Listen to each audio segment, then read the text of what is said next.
The explosion happened close to a massive refinery plant in the city's Huangdao district late on Friday morning. Witnesses said they heard two explosions. The blast sent thick black smoke billowing into the sky, which could be seen for kilometers. It forced the closure of the Huangdao entrance of the Jiaozhou Bay Bridge, which connects the industrial district and downtown Qingdao. The explosion also led to a temporary power outage in nearby areas. The local Environmental Protection Bureau has reported an oil spill in the Jiaozhou Bay. Local authorities say around 3 a.m. an oil pipeline ruptured, causing a leak. The repair process led to a fire which eventually caused that explosion. Well, President Xi Jinping has given instructions to authorities in Shandong to do all they can to search for and rescue the missing and injured.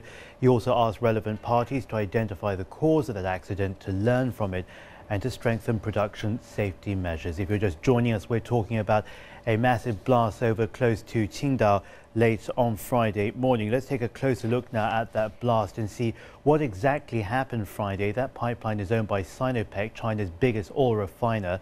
The total length of the oil pipeline is 176 kilometers, connecting Huangdao to Weifang in eastern Shandong province. It opened up in August this year. It cost 1.3 billion yuan to build. The oil transmission capacity each year is 15 million tons. Local officials have confirmed via microblog that the fire is far from chemical industry or military facilities, and it was not an incident related to terrorism. The blast happened in Qingdao's Huangdao district, which has a population of 1.4 million people.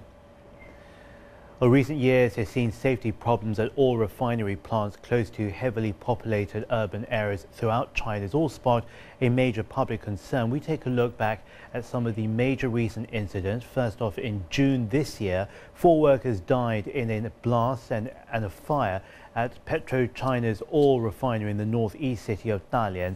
The incident came after a string of fires reported at the same plant over 2 years. Also back in June 2011, an oil leak at a refinery in Huizhou in Guangdong province also led to an explosion. The plant, owned by CNOOC, was located only 40 kilometers from the Daya Bay nuclear power plant, though no casualties were reported. Also in January the same year, an explosion hit PetroChina's Fushun refining complex in northeast Liaoning province. Over 30 people were hurt in that one incident. Well, let's go live over to the area where we're joined there by Heng Peng. Heng Peng, we're hearing about the 166 injured, also the many who died in Friday's explosion. What more do you have for us from there? Well, James, a rescuer says he has only seen this in a disaster film. It happened in a city intersection. Photos show that shattered concrete slabs and human bodies were all over this disaster place. Nearby cars were turned over. A bus was sandwiched between cracks in the street, with passengers still trapped inside, according to the witnesses. Local officials say the blast happened at 10:30 a.m. when workers were repairing a petroleum pipeline. At the time, the pipeline had some initial leakage of oil, but was not really serious. The real disaster happened during the repairing work. So far, 35 people were confirmed dead. 166 were injured. Hospitals are now packed with wounded victims. Many are now lying and being treated in the main hall of the hospitals. The authorities have excluded the possibility of a terror attack, and now further investigation is still underway. James? Pampo, let's talk about the environmental impact, not only the oil spill that's already been reported. What do we know about the scale and the severity of that, but also how is it affecting people living in these parts, because it is so close to the urban areas of Qingdao where you are?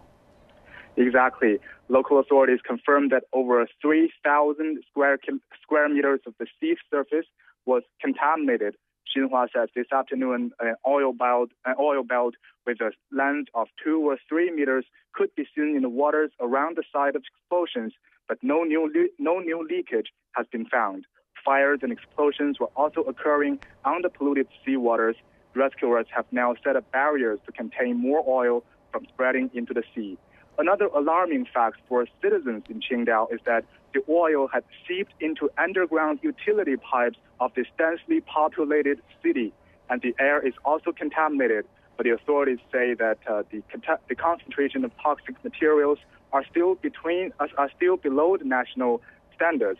and that the explosions are far from chemical industries and military facilities. James? Well, it is a developing story. So Han Peng over in Qingdao will be back with you for all the new details coming out of Shandong province. You're watching China 24. We're back after this.